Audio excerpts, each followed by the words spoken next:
Chapter 17. Rick Gets Everyone into Trouble. When Joe and the others heard the angry voice behind them, they turned in surprise. Nobody but Rick knew what the angry little man was talking about.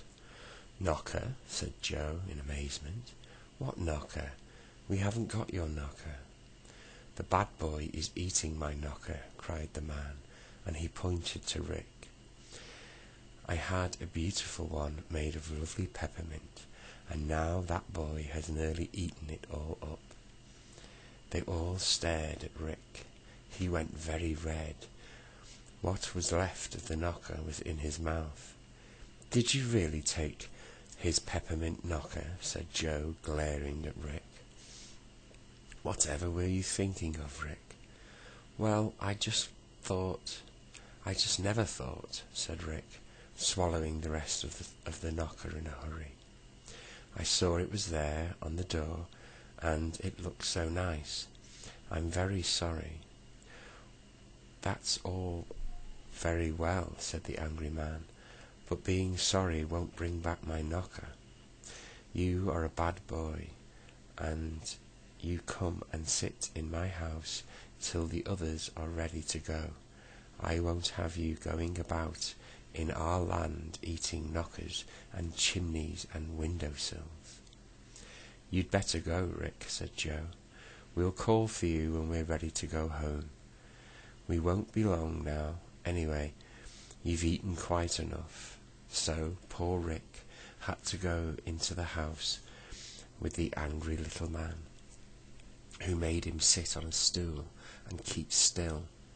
The others wandered off again. "We mustn't be much longer," said Moonface. "It's almost time for the land to move on. Look, strawberries and cream." The children stared at the strawberries and cream. They had never seen such a strange sight before. The strawberries grew by the hundreds on strawberry plants, and each strawberry had its own big blob of cream growing on it, ready to be eaten. "They are even sugared," said Joe, picking one. "Look, my strawberry is powdered with white sugar, and oh, the cream is delicious." They enjoyed the strawberries and cream, and then Joe had a good idea. "I know. What about taking some of these lovely goodies back with us?" he said. "What's-his-name would love a plum pie, and the angry pixie would like some of those ice cream flowers, and Dame Washalot would love some strawberries. And Mother would like lots of things too," said Beth happily. So they all began collecting puddings and pies and cakes. It was fun. The cherry pie had so many cherries that they dripped all down Moonface's leg. "You'll have to take a bath, Moonface," said Silky. "You're very sticky." They nearly forgot to call for poor Rick as they passed the house whose knocker had been eaten. They banged loudly on the window, and they all stopped. "Gosh, we nearly forgot about Rick," said Beth. Rick, come on, we're going." Rick came running out of the house. The little man called after him, "Now, don't you eat anybody else's knockers again."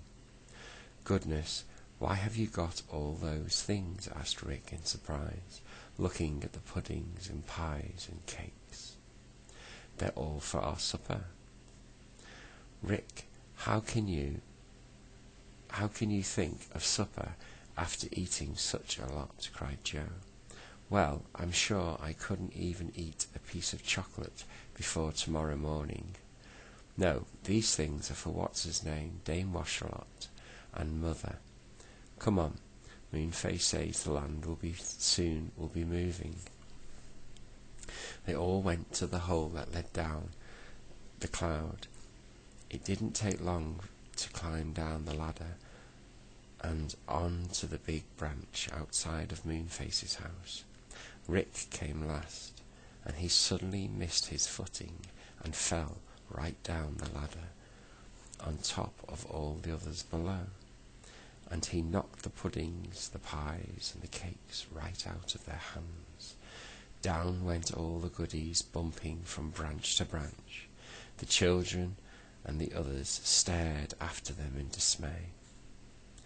Then there came a very angry yell from below. "Who's throwing a cherry pie at me? Wait till I get them. I've got cherries and syrup all over me. It burst on my head. Oh, oh." Then there came an angry shout from lower down the tree. Plum pie, in my washing tub. Hot dogs in my wash tub. Peppermint down my neck. Oh, you rascals up there, I'm coming up after you, and yes, I am. And from still lower down came a voice of the angry pixie, and a very angry pixie he was indeed. Ice cream on my nose, ice cream down my neck, ice cream in my pocket. What next? Who's doing all of this? Wait till I come up and tell them what I think. The children listened, half frightened and half amused. They began to giggle. Plum pie in Dame Washalot's tub, giggled Joe. Ice cream in Angry Pixie's nose, said Beth. Look out, I believe they really are coming up, said Joe in alarm. Look, isn't that what's his name? They all peered down the tree. Yes, it was what's his name climbing up, looking very angry. The saucepan man leaned over a bit too far and nearly fell. Rick just caught him in time. But one of his kettles came loose and fell down. It bounced from branch to branch and landed on poor old Mr. What's-his-name's big head. He gave a tremendous yell. What? Is it you, Saucepan, throwing all these things down the tree? What you want is a good scolding, and you'll get it, and anybody else up there playing tricks will get a fine scolding too. A scolding, said Dame Washalot's voice. A scolding? Roared the angry pixie not far behind. Gosh, said Joe in alarm. It looks like if the land of scoldings is about to arrive up here, I vote we go home. You'd better shut your door, Moonface, and you and Silky and Saucepan had better lie down on the sofa and the bed and pretend to be asleep. Then maybe those angry people will think it's somebody up in the land of goodies that had just been throwing all those things down. Rick ought to stay up there and get the scolding, said Moonface gloomily. First he goes and eats somebody's door knocker, and he gets into trouble. Then he falls on top of us all and sends all the goodies down the tree. I'm going down the slippery slip with the children, said Silky, who was afraid of Mr. What's-his-name when he was in a temper. I can climb up to my house and lock myself in before those angry people come back down again. Saucepan, why don't you come too? Saucepan thought he would. So the children and Silky and the Saucepan man all slid down the slippery slip, just in time too. For Mr. What's-his-name came shouting up to Moonface's door as Joe, who was the last, slid down. Moonface had shut his door. He was lying on his bed pretending to be asleep. Mr. What's-his-name banged hard on the door. Moonface didn't answer. What's-his-name peered into the window. Moonface, wake up! Wake up, I say!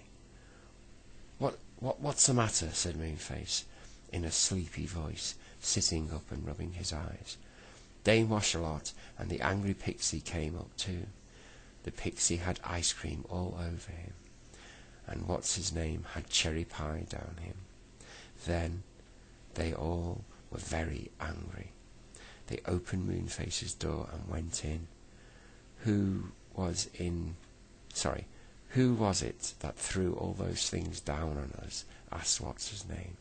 Where's Saucepan Man? Did he throw that kettle? I'm going to scold him. Whatever are you talking about? Said Moonface, pretending not to know. How sticky you are, What's-his-name. And so are you, yelled What's-his-name, suddenly seeing cherry syrup shining all down Moonface's leg. It was you who threw the pudding down on me. Why, oh my, I give you such a scolding. Then all three of them went for poor Moonface, who got a terrible scolding. He rolled over to the slippery slip, and then slid down it in fright. He shot out the trapdoor just in time to see Silky and the Saucepan Man saying goodbye to the children. They were very surprised when Moonface shot out behind them. I've had a scolding, wept Moonface. They all scolded me because I was sticky, so they thought I threw all the goodies at them, and now I'm afraid to go back because they're all waiting for me. Poor Moonface, said Joe. And it was all Rick's fault. Listen, Silky can climb back to her house, but you and Saucepan Man had better come back with us and stay the night. Rick and I will sleep downstairs on the sofa, and you can have our beds. Mother won't mind. All right, said Moonface, wiping his eyes. That will be fun. Oh, what a pity we wasted all those lovely goodies. I really do think Rick is a clumsy boy. They all went home together, and poor Rick didn't say a word, but he did wish he had come up for all he had. He did wish he could make up for all he had done.